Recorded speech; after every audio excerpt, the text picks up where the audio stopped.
The intelligence briefing lasted 12 minutes.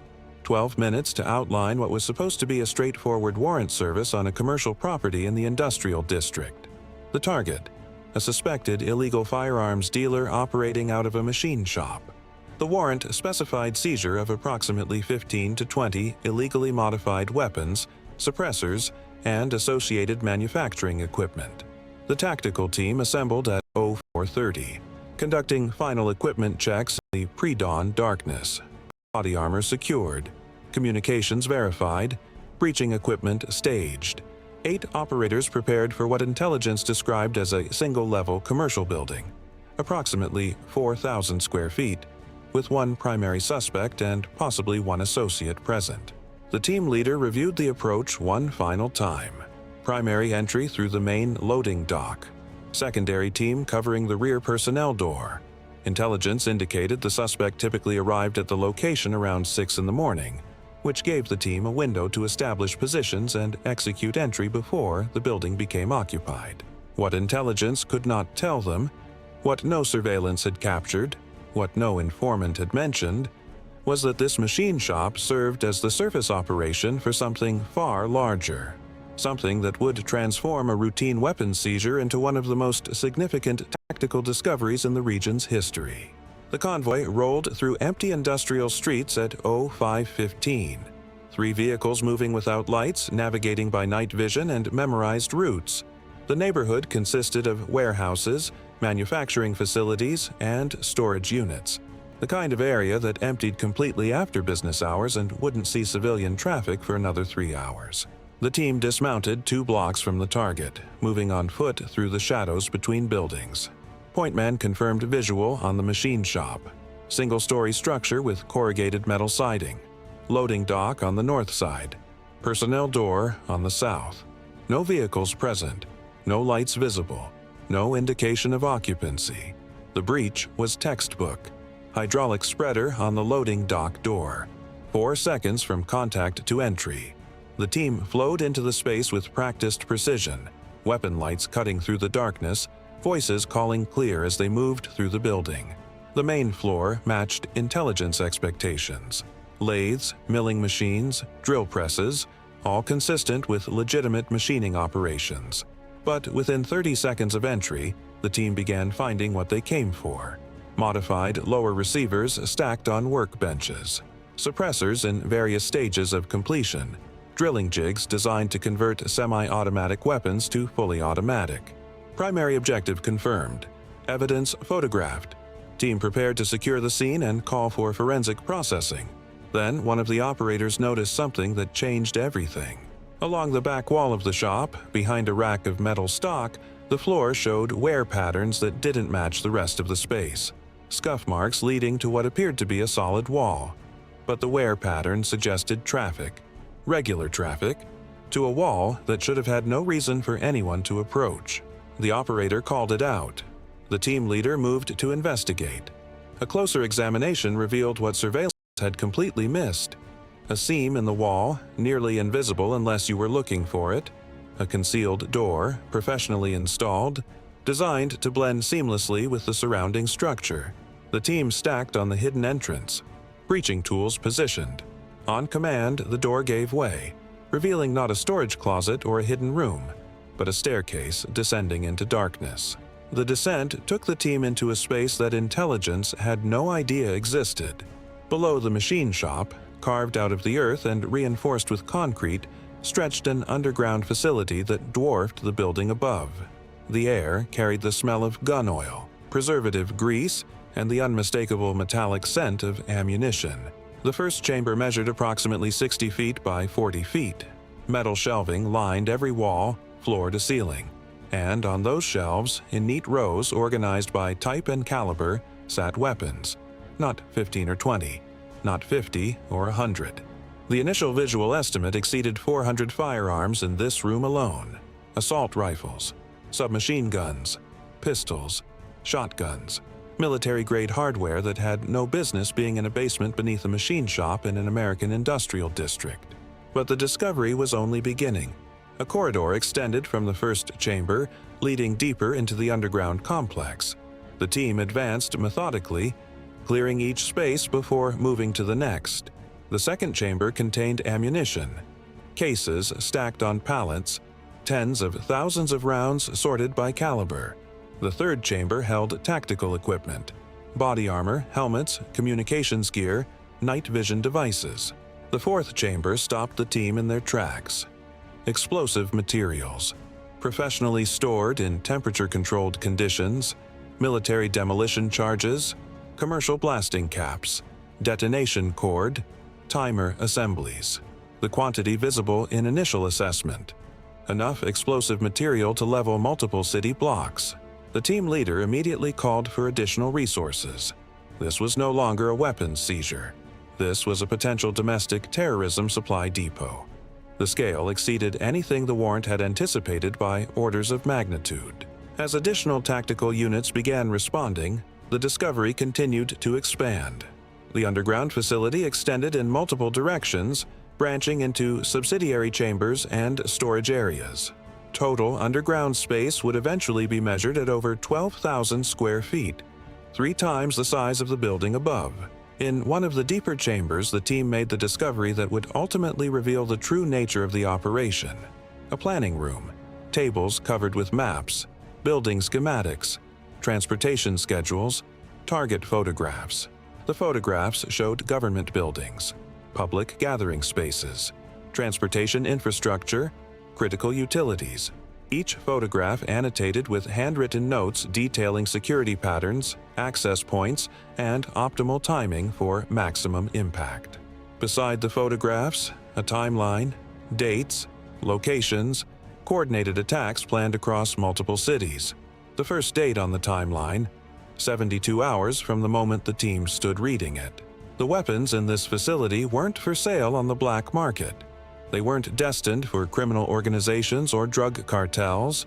They were staged for distribution to cells already in position, waiting for the signal to collect their equipment and execute coordinated attacks that would have killed hundreds, possibly thousands of civilians.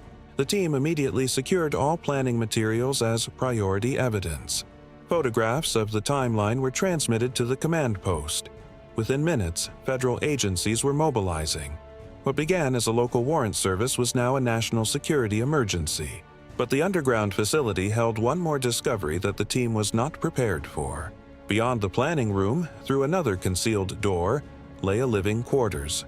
Cots arranged in rows, personal belongings stored in footlockers, and on those cots, awakened by the tactical entry above, sat 11 individuals.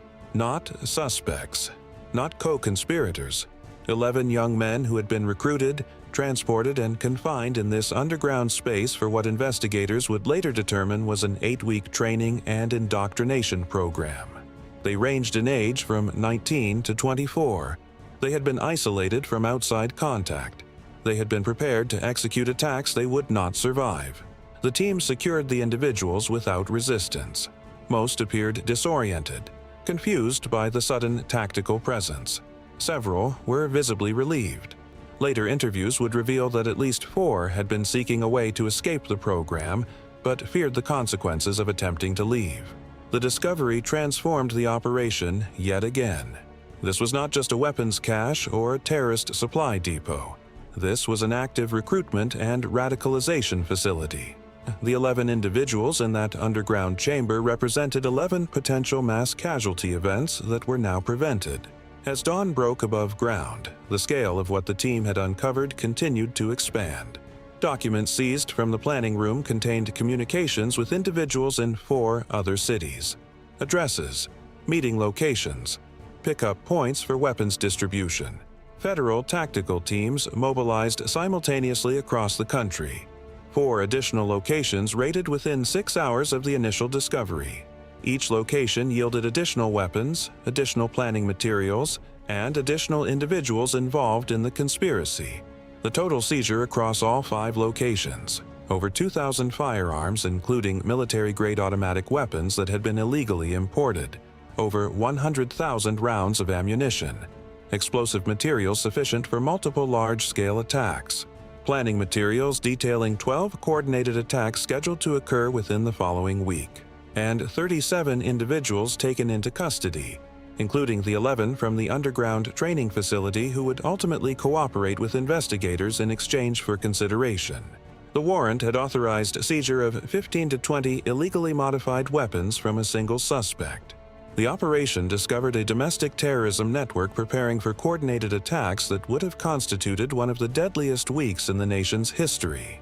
The machine shop, that single-story structure that intelligence described as a straightforward target, concealed an underground complex that served as the central logistics hub for the entire conspiracy. Years of planning, months of preparation, millions of dollars in weapons and equipment, all hidden beneath a building that aerial surveillance showed as nothing more than an unremarkable commercial property. If the warrant had been executed one day later, the weapons distribution would have begun. Vehicles were already positioned to transport equipment to waiting cells. Routes were planned. Timing was coordinated. The 11 individuals in the training facility were scheduled to disperse within 48 hours to their assigned targets. The informant whose tip led to the warrant had provided accurate information about illegal weapons manufacturing. What the informant didn't know, what no one outside the conspiracy knew, was that the manufacturing operation was a fraction of what existed beneath the surface. The team that executed that breach in the pre-dawn darkness had no way of anticipating what they would find. They prepared for a weapons seizure. They discovered a terrorist network hours before activation. They expected one suspect and possibly one associate. They found a conspiracy involving dozens of individuals across multiple states. This is what SWAT raid training prepares for. Not the operations that match the briefing, but the operations that exceed it. The discoveries that transform warrant service into life-saving intervention. The moments when what you find bears no resemblance to what you expected. The tactical entry that morning lasted approximately 4 minutes from breach to initial building clearance. The operation that followed lasted 18 hours before the scene was secured enough for full forensic processing. Additional evidence recovery would continue for 3 days. But those first 4 minutes, the breach, the entry, the discovery of that concealed door, those 4 minutes prevented catastrophe. 4 minutes of professional tactical execution revealed what years of investigation had failed to uncover. 4 minutes separated successful intervention from mass casualty events across multiple cities. Every operator on that entry team had executed hundreds of warrant services throughout their careers. Most matched intelligence expectations. Some exceeded them slightly. None had prepared them for standing in an underground chamber reading attack plans scheduled for execution in 72 hours. But training doesn't prepare you for specific scenarios. Training prepares you to adapt when scenarios exceed expectations. To clear rooms you didn't know existed. To secure evidence you didn't anticipate finding. To protect lives you didn't know were at risk. The 11 individuals recovered from that underground training facility received extensive debriefing over the following weeks. Their recruitment stories followed similar patterns: isolation, grievance, manipulation, radicalization. They had been convinced they were participating in something righteous. They had been prepared to die for a cause they barely understood. 4 of them provided critical intelligence that led to additional arrests in the following months. 7 faced charges but cooperated extensively with investigators.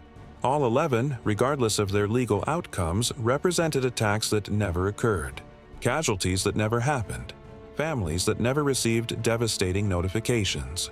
The physical evidence seized from the 5 locations resulted in federal charges against 43 individuals, including several who had evaded law enforcement attention for years. The conspiracy's financial network was traced across multiple countries. Manufacturing sources were identified and addressed through international cooperation. And it all began with a warrant for 15 to 20 illegally modified weapons. SWAT raid has covered operations where intelligence underestimated threat levels. Operations where expected scenarios transformed into unexpected discoveries. But this operation represents something beyond underestimation. Intelligence had no framework for what existed beneath that machine shop. No surveillance had detected the underground construction. No informant had knowledge of the full scope. The team that executed that entry operated on the information available. Information that proved to be a fraction of the reality. They adapted in real time to discoveries that exceeded their preparation by orders of magnitude. They secured evidence that prevented attacks intelligence agencies didn't know were planned. When investigators later examined how the conspiracy had remained undetected for so long, they found a pattern of meticulous operational security. The underground facility had been constructed over 3 years using trusted contractors who believed they were building a legitimate, secure storage space. The weapons had been accumulated gradually, avoiding patterns that would trigger monitoring systems. The training facility operated in complete isolation, with individuals entering and never leaving until deployment. The machine shop above served its cover function perfectly. Legitimate customers, actual manufacturing work, taxes filed, inspections passed. Nothing to suggest that below the concrete floor existed a space 3 times larger, filled with enough weapons and explosives to wage a small war. If not for an informant mentioning illegal weapons modifications, a tip about suppressors and auto-conversions that seemed almost routine, the entire conspiracy might have proceeded to execution. The attacks might have occurred. The casualties might have been counted. The investigation might have begun after the fact, piecing together evidence from destruction rather than prevention. Instead, a SWAT team executed a warrant for weapons violations and discovered a terrorist network hours before activation. This is the reality of tactical operations that SWAT raid documents. The briefing provides a starting point. The intelligence offers best available information, but the operation reveals truth that no amount of surveillance or analysis can guarantee. Professional tactical teams train for this uncertainty. They prepare for operations that match expectations and operations that shatter them. They develop the discipline to adapt, to expand, to pursue discoveries wherever they lead, regardless of what the warrant authorized or the briefing suggested. That morning, in the industrial district, 8 operators entered a machine shop expecting to seize illegally modified weapons. 18 hours later, they had uncovered a domestic terrorism conspiracy that spanned multiple states, involved dozens of participants, and threatened mass casualty events scheduled for execution within days. The warrant specified 15 to 20 weapons. The operation seized over 2,000. The briefing mentioned 1 suspect. The operation resulted in 43 federal indictments. Intelligence described a single-story commercial building. The discovery revealed a 12,000-square-foot underground complex, and 11 individuals who had been prepared to execute attacks they would not survive instead faced a different future. One that became possible only because a concealed door behind a metal rack caught an operator's attention. How often does tactical training save lives that intelligence never identified as being at risk? How many operations begin with one objective and end with discoveries that redefine the threat? What separated this morning from catastrophe wasn't superior intelligence or advanced warning. It was 8 operators prepared to adapt when reality exceeded every expectation the briefing contained. The forensic examination of the underground facility continued for weeks after the initial operation. Investigators documented construction techniques, traced material purchases, and reconstructed the timeline of how such an extensive complex could exist undetected beneath an operating business. The original property purchase occurred 7 years before the raid. The machine shop opened 5 years prior, establishing a legitimate business presence that would deflect suspicion. Underground construction began 18 months after the business opened, proceeding slowly enough to avoid attention. Soil removal was disguised as landscaping projects. Construction materials arrived in quantities consistent with business improvements. The attention to detail was remarkable. Ventilation systems drew air through the machine shop's existing HVAC, preventing any visible external installations. Electrical systems tapped into the building's main service, with usage patterns masked by the energy-intensive machining equipment above. Soundproofing ensured that activity below remained undetectable from street level. For 4 years, the underground facility operated while the machine shop above served actual customers. Local businesses contracted metalwork. Individuals brought repair projects. Tax records showed modest but consistent revenue. Nothing suggested that the owner's true purpose extended 12 feet below the concrete floor. The sophistication of the concealment raised questions that investigators spent months answering. How many similar facilities might exist beneath legitimate businesses across the country? How many operations passed inspections, filed paperwork, and maintained community presence while harboring threats that surveillance could never detect? The 11 individuals recovered from the training facility underwent extensive psychological evaluation during their debriefings. Their recruitment had followed a pattern that experts recognized from other radicalization cases: initial contact through online communities, gradual isolation from family and previous social connections, escalating commitment through incremental steps, finally, physical relocation to the training facility where external influences could be eliminated entirely. Several described the underground space as feeling like a different world. No natural light, no contact with outside information, no way to verify anything they were told about current events or the organization's goals. They existed in an information vacuum, dependent entirely on their handlers for understanding of the world above. The attack plans recovered from the facility detailed targets selected for maximum psychological impact. Locations chosen not just for casualty potential, but for symbolic significance. Timing coordinated to overwhelm emergency response capabilities. Each target package included contingency plans, alternate approaches, and extraction routes that the attackers would never need because they were not expected to survive. The weapons assigned to each cell matched their target requirements: automatic weapons for open-area attacks, explosives for structural targets, specialized equipment for specific scenarios. The logistics represented months of planning, careful allocation of resources, and coordination across cells that operated without direct contact with each other. If the attacks had proceeded, investigators estimated combined casualties in the thousands. First responders arriving at initial incidents would have been stretched beyond capacity when subsequent attacks began. Medical facilities would have been overwhelmed. The psychological impact on the nation would have extended far beyond the immediate casualties. Instead, 11 young men received intervention before deployment. 43 individuals faced prosecution before execution. Thousands of weapons entered evidence custody before distribution, and 12 planned attacks remained forever in the planning stage, their intended targets continuing normal operations, their potential victims living their lives unaware of how close catastrophe had come. This is what professional tactical operations achieve when training meets opportunity. Not the prevention of threats already identified, but the discovery of threats no one knew existed. The transformation of routine warrant service into life-saving intervention. The adaptation from expected scenarios to unexpected realities.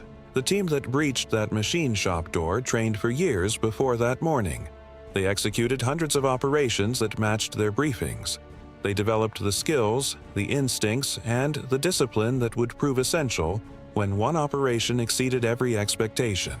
They couldn't know what waited below that concealed door, but they were prepared to find it, secure it, and prevent whatever catastrophe it represented. That preparation, that readiness for the unexpected, separated intervention from catastrophe by 72 hours.